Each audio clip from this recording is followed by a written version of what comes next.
Nadagdagan ang reputasyon ni Raymond, at binigyan siya ng bagong titulo. Siya ang tumulong sa mga slums at nag-evolve para maging tagapagligtas ng mga slums. Ito ang titulong ibinigay sa mga taong nakatulong ng husto sa mga slum. Dahil sa titulong ito, nakuha ni Raymond ang ganap na katapatan ng mga tao sa mga slum at maaaring magkaroon ng ganap na impluwensya sa kanila. Tinanong ni Raymond si Hansen kung sino siya, at excited na binibigkas ni Hansen ang kanyang baronet pennant.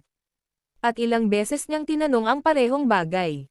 Naisip ni Raymond na mabuti na nag-level up siya at nakakuha ng titulo, ngunit hindi ito may kukumpara sa titulong baronet. Natawa siya na hindi niya akalaing magiging maharlika siya, at muli niyang tinanong si Hansen kung sino siya, at walang pagod na sumagot si Hansen na ang parehong marangal na baronet ay ang pinakamababang ranggo ng maharlika na hindi makapasok sa titulo ng peerage, dahil hindi nila makukuha ang kanilang teritoryo. Gayunpaman, hindi ito mahalaga sa kanya, dahil napakahusay nito, at patuloy niyang hinihiling kay Hansen na sabihin ito ng mas malakas, na masunuring sumunod sa kanyang utos. Hindi makapaniwala si Raymond, at nakitang kamangha-mangha si Hansen, dahil hindi niya akalaing tutugan siya ng may sinseridad higit sa 200 beses mamaya.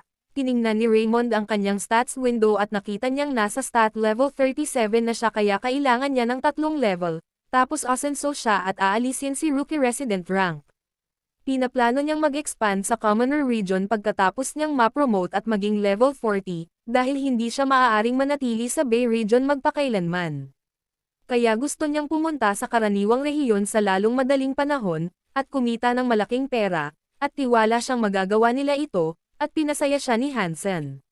Samantala, isang karwahe ang patungo sa Bay region, at ang taong naglalakbay sa loob ay si Raoul Kaplan. Siya ang unang anak ng Conte family, sikat sa kanyang martial arts, at pinakabatang nakapasa sa Royal Academy bilang top academy. Nilaktawan niya ang ilang mga grado at nakapagtapos bilang nangungunang mag-aaral sa loob ng 3 taon, sa halip na sa karaniwang 5 taon pagkatapos, siya ay kinilala para sa kanyang napakatalino na pagsisikap sa administrasyon, siya ay itinalaga sa posisyon ng administrator ng Bay Region. Gayunpaman, nais ni punong ministro Galman, na nagbigay sa kanya ng gawaing ito, na talakayin at makipagtulungan siya kay Raymond kung may mga kaguluhang lumitaw, dahil walang mas nakakakilala sa Bay Region kaysa sa kanya. Nais si Rao dahil gusto ni Galman na makatrabaho niya ang isang tulad ni Raymond, at iniisip niya kung sino siya. Galit na galit niyang hinahampas ang upuan dahil super elite siya, samantalang si Raymond ay isang illegitimate child, ngunit pagkatapos ay pinaalis niya ang lahat ng mga negatibong kaisipan, dahil hindi iyon mahalaga. Isa siyang edukadong elite na may bukas na pag-iisip kaya hindi niya huhusgahan at paboran ang mga tao sa katayuan lang nila, dahil hindi naman kasi pinili ni Raymond na ipanganak bilang isang illegitimate child. Hindi niya dapat punahin ang kanyang pinanggalingan. Kung may sasabihin siya, dapat laban sa ama na nagsilang sa illegitimate child na iyon. Kaya wala siyang lakas ng loob na bastyusan ang hari. Pero ang dahilan kung bakit hindi niya ma-acknowledge si Raymond ay hindi dahil sa pinanggalingan niya, kundi dahil sa ibang bagay.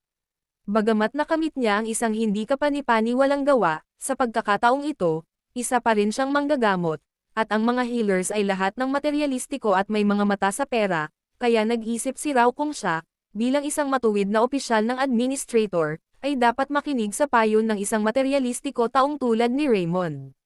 Gayunpaman, ayaw niyang husgahan ang isang tao batay sa mga bias, dahil maaaring maging katangi tangi si Raymond.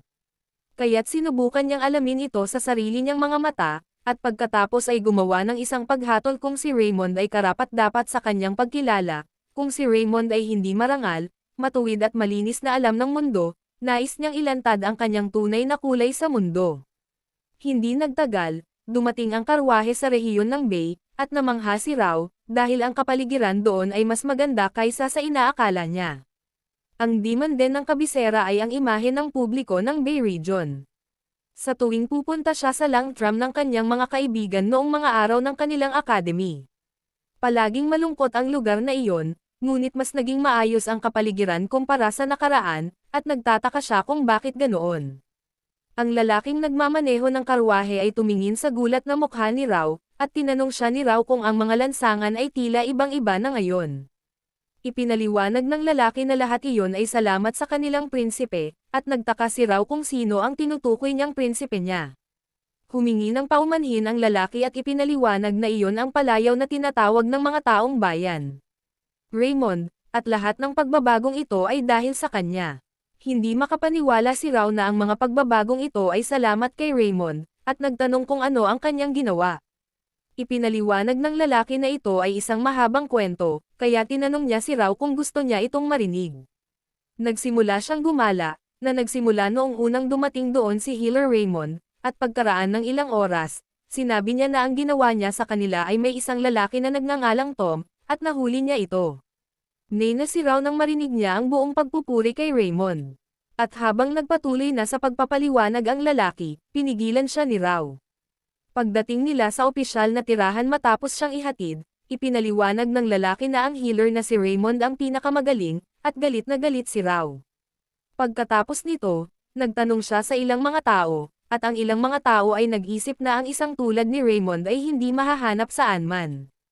Kung hindi dahil sa kanya, hindi sila gagamutin, kahit magkasakit sila, at kailangan nilang mabuhay habang nanlulumaw ng mga masasamang tao. Sinabi ng isa pang lalaki na maaari silang mamuhay ng may pag-asa, salamat sa kanilang prinsipe Raymond, at natitiyak niyang magiging mas magandang tirahan ang Bay Region. Nay na si Rao, dahil pinuri ng lahat si Raymond bilang isang fanatic na tagasunod, na para bang isang illusion of magic ang ibinato sa kanila. Iniisip ni Rao kung may binabalak si Baron at Pennant habang kumikilos ng marangal at nililinlang ang mga tao. Lahat sila ay nagsasabi na si Raymond ay isang anghel na nagmula sa langit at isang bayani, at sinabi pa nila na si Raymond ang pinakamahusay na prinsipe sa kontinente. Ngunit walang paraan na maaaring umiral ang isang napakaranggal mula sa simula. Hindi makatwira na siya ay isang tao lamang na hindi iniisip ang kanyang sarili, ngunit iniisip lamang ang iba. Pero kung totoo man iyon, ibig sabihin ay santo si Raymond, kaya gusto niyang suriin ito at kumpirmahin ang katotohanan. Samantala, sa Raymond's Clinic, may detect ng system ang mean person sa paligid niya, at ang level ng mean person na iyon ay mediocre. Nakasando si Rao sa dingding at tinanong si Raymond kung siya ba si Baron sa Pennant at ipinakilala ang kanyang sarili na siya ang bagong administrator na na-assign sa bagong Bay Region, at ang pangalan niya ay Rao. Gusto sana niyang magtanong kay Raymond, pero humingi ng tawad si Raymond dahil medyo busy siya ngayon, kaya gusto niya itong makausap mamaya. Ang skill at handling ni Raymond ay na-activate ang mga tao, pero ayaw niyang maabala ito sa kanya. Mukha siyang mean person na nandoon para makipag-away, at hindi niya kailangan ng kahit sinong administrator.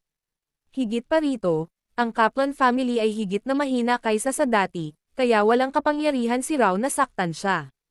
Anyway, sa mga panahong ganito, kailangan niyang kumilos ng malakas at maglagay ng solidong harapan.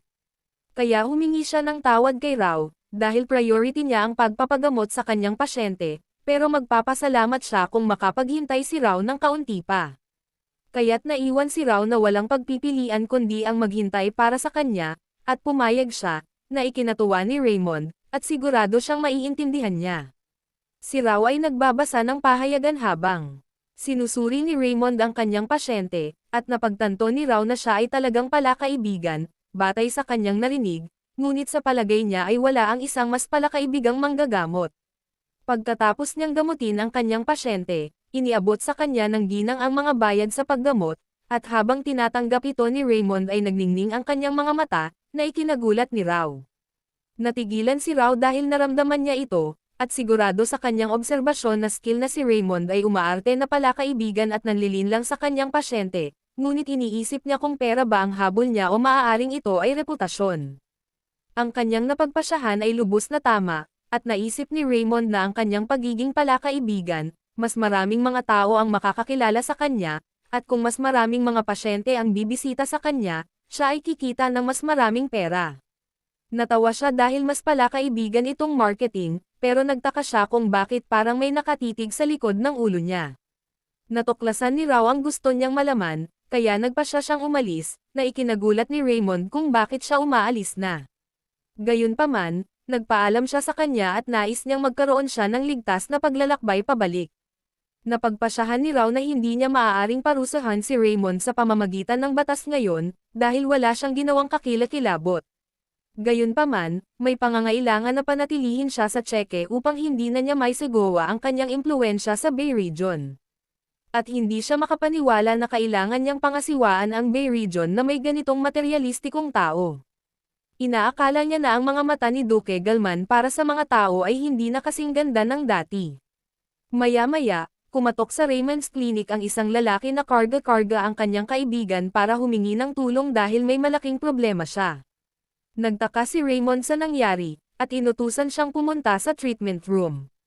Una, ipinaliwanag ng lalaki na siya ay isang kaibigan na nagtatrabaho sa kanya, at ipinaliwanag na pumunta siya sa lugar ng trabaho upang hanapin siya dahil hindi siya lumalabas, at pagkatapos ay natagpuan niya itong hinimatay sa lupa. Binuksan ni Raymond ang mata ng pasyente at tiningnan ang reaksyon ng kanyang pupil sa liwanag, ngunit tuluyan nang nawalan ng malay ang pasyente. Nagtataka si Raymond kung bakit ito biglang nangyari sa kanya, dahil ito ay isang brain hemorrhage, na hindi lamang mahirap iligtas siya, ngunit maaari itong magkaroon ng nakamamatay na after effects. Kahit na siya ay nakaligtas, hindi siya nailigtas ni Raymond gamit ang kanyang mga skills, dahil hindi kahit isang espesyalista at isang professor level na doktor ay maaaring hindi makakatulong sa pagbawi ng isang pasyente na nawalan ng function ng kanyang brainstem. Tumingin si Raymond sa lalaki at humingi ng paumanhin sa kanya dahil patay na ang pasyente na ikinagulat niya. Nay na si Raymond, dahil hindi siya sanay sa ganitong pakiramdam na isa siyang materialistic healer, pero ayaw niyang mawalan ng pasyente. Gayunpaman, gusto niyang malaman kung paano nangyari, dahil may kakaibang hindi man lang siya nasugatan. Kaya napaisip siya, paano kaya nagkaroon ng brain hemorrhage ang isang binatang tulad niya? Tinanong ni Raymond ang lalaki kung may nangyari sa kanyang kaibigan kagabi, at kung nataman ba ito sa ulo. Tumanggi ang lalaki dahil maayos naman ang kanyang kasamahan noong nakaraang araw, kahit na medyo pagod na daw siya, normal naman ito habang nagtatrabaho sila. Alam ni Raymond na hindi ito normal na pagdurugo dahil may fetal hemorrhage sa ilalim ng kanyang balat, at baka dumudugo dahil sa congestive splendoring. Ang mga platelet ay bahagi ng dugo ng lahat at responsable para sa hemostasis. Sa ilang mga kaso, ang bilang ng mga platelet ay nabawasan. Kung gayon ang pagdurugo ng isang tao ay hindi maaaring tumigil. Sa mga kaso kung saan ang bilang ay bumaba ng husto, ang isa ay maaaring makaranas ng mga nakamamatay na sitwasyon tulad ng pagdurugo sa kanilang mga baga o utak, kahit na hindi sila gumagalaw. Pero nagtaka si Raymond kung bakit bababa ang platelets ng lalaki, at kung problema sa dugo niya, maaaring magkaroon ng ganitong kondisyon ang isang viral infection. Tumingin ang lalaki kay Raymond at ayaw niyang magalit ito, dahil alam niyang hindi niya iyon kasalanan at nag-aalala si Hansen sa kanya. Pagkaraan ng 3 araw, nag-aalalang pumasok si Hansen sa kanyang opisina at ipinaalam kay Raymond na nakatagpo sila ng isa pang patay. Nag-aalala ito sa kanya, kaya dali-dali siyang pumunta sa treatment room at tinanong ang babae kung ano ang nangyari. Hindi rin sigurado ang babae, dahil parang mas may sakit ang pasyente noong araw na iyon, tapos bigla na lang samukan ng napakaraming dugo. Nagulat si Raymond, dahil namatay siya matapos samukan ng maraming dugo. Alam niyang nararanasan din niya ang pagbaba ng kanyang platelet na count dahil sa fetal hemorrhage, tulad ng nakaraang kaso, at iniisip niya kung ano ang nangyayari sa Bay Region. Isa lang ang dahilan kung bakit laganap ang bihirang sakit na thrombina, isang epidemya, isang nakamamatay na platelet na nagpapababa ng virus ay maaaring kumakalat sa Bay Region sa kanan. Ngayon, nag-alala si Raymond, malapit lang kasi itong lugar, kaya mabilis kumalat ang tsismis at matakot ang lahat. Karamihan sa mga tao ay nagchichismis tungkol sa pasyenteng namatay matapos samukan ng dugo, at inaakala nilang delikadong endemic ito, dahil ilang araw na ang nakalipas, isang binata ang namatay ng walang dahilan. Ilang mag-asawa ang gustong umalis sa Bay Region sa lalong madaling panahon dahil nag-aalala sila na mamamatay din sila sa sakit. Kasama rin si Rao sa karamihan, at kumatok siya sa dingding para makuha ang atensyon ng lahat at tiniyak sa lahat na hindi sila dapat mag-alala, dahil hindi problema sa kanya ang isang epidemya, na isang administrator, sinigawan siya ng isa sa mga babae, nagtatanong kung ano ang gagawin niya tungkol dito, at ipinaliwanag ni Rao na siya susuriin ang dahilan, ngunit ito ay isang epidemya dahil mayroon ng 2 nasawi. Kaya hindi naniniwala ang lalaki na kayang gawin ng isang batang walang karanasan na tulad niya. At pumayag din ang ginang na mukhang wala siyang karanasan. Inakala ng lahat na doon sila mamamatay, ngunit sinisikap ni Rao na pakalmayan sila, dahil hindi iyon mangyayari.